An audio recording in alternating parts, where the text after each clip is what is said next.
If you played MOCO before, you know there are a ton of projects to complete, but the most challenging content by far is completing every rift in under 2 minutes.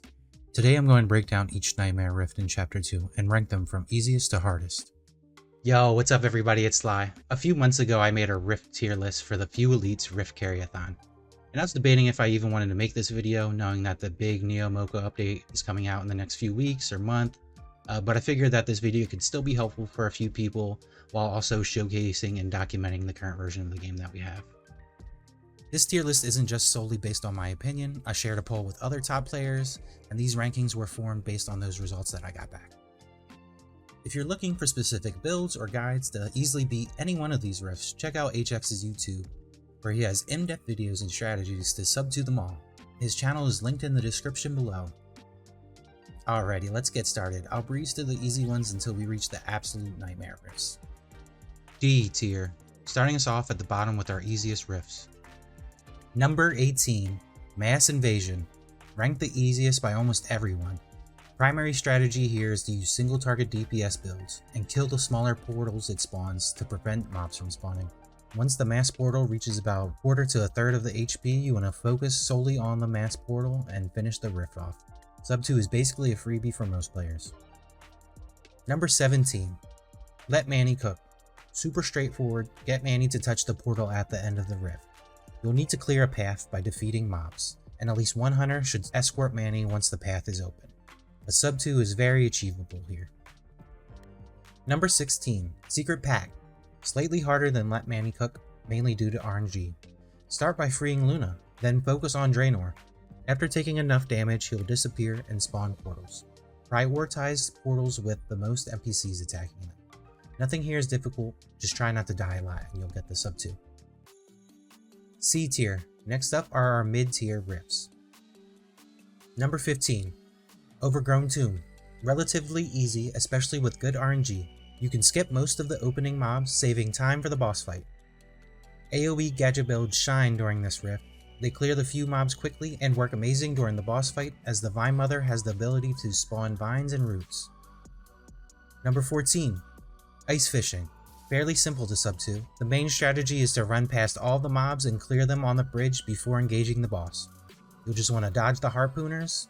The boss has simple but straightforward mechanics, and watch out for those crabs, they're tanky. Number 13, Toxic Trench. The biggest mechanic here is you'll constantly take poison damage. With proper gear, pathing, and gadget timing, this rift is easy to sub. You can skip about half the mobs before the boss. The boss has a limited moveset that is easy to learn. Lower level players may struggle if their builds aren't optimized. Number 12, Windy Mountaintop. The boss has several attacks that can wipe lower level or non-attentive players. He has a large range, can spawn clones, and uses poison smoke screens that can blind and kill you quickly. With proper builds and knowledge of his patterns, this rift is still a comfortable sub 2. B tier. Now we are entering rifts that require teamwork and solid rift knowledge. Number 11, Wave Machine. This rift isn't mechanically difficult, but 30 waves of mobs, including 3 boss waves, make it brutal for lower levels or teams that are unprepared. Staying focused and clearing quickly is key. Failing late into runs is common, which makes repeated attempts frustrating. This is also the only rift in MOCO history that requires a sub 4 instead of a sub 2. Number 10, Deadeye District. You can't skip the mobs here. The mix of crabs, arrowcats, and whiskers means a tank and AoE gadgets are necessary.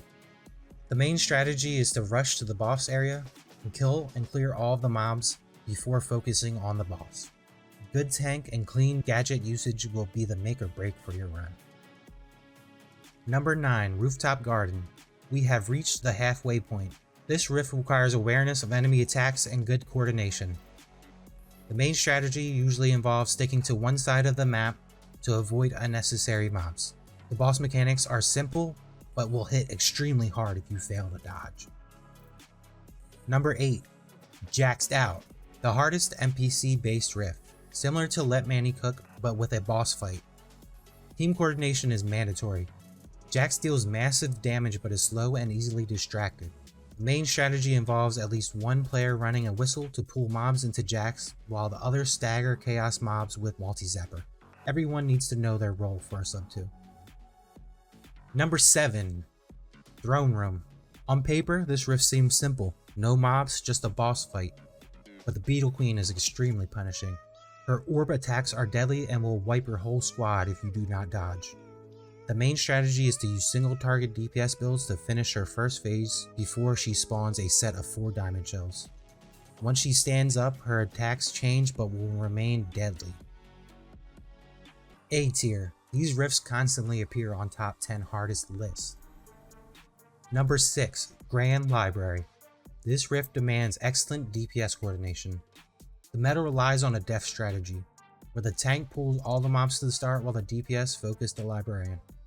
DPS must move together or the boss will reposition poorly. This rift ranks slightly lower due to a cheese method that allows DPS to hit the boss through a wall without taking damage. Number 5. Dank Depths. A common strategy involves a tank pull and a pew trap setup. Similar to Grand Library, the tank will pull all of the mobs to the start of the rift so that the DPS can focus solely on the boss. What makes this rift difficult is trapping the boss in a running animation using a bloom or pew trap setup. Number 4.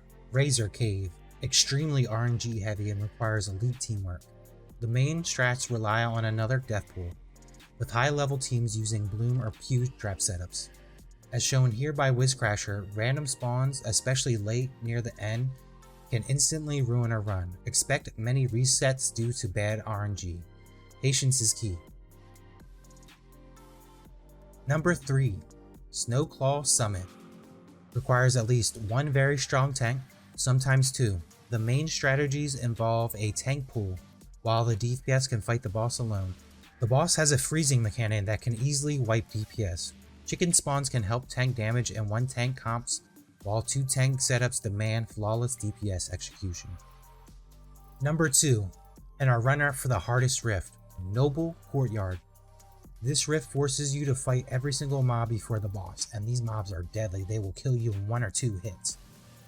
1 death or slow mob clear usually means a reset. You need a near perfect run. The boss jumps frequently, and any missed attacks, especially gadget attacks, can cost you your sub 2. You'll definitely need reliable teammates and a great tank. And our S tier, our extreme tier.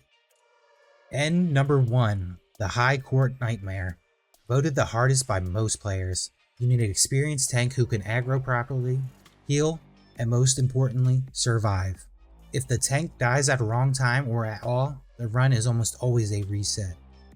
DPS must have correct positioning and have perfect gadget timing. Gadgets cannot miss or hit the wrong targets. The first 2 waves feature bosses that can spawn mobs and must be eliminated quickly or you won't have enough time. This rift is essentially a DPS check. Without high enough levels or lucky crits, a sub 2 can take hours of attempts. The final wave features a prince that has a massive range and tanky grubs that will protect him.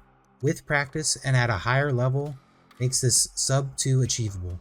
Check that your build is correct and that you're playing your role correctly.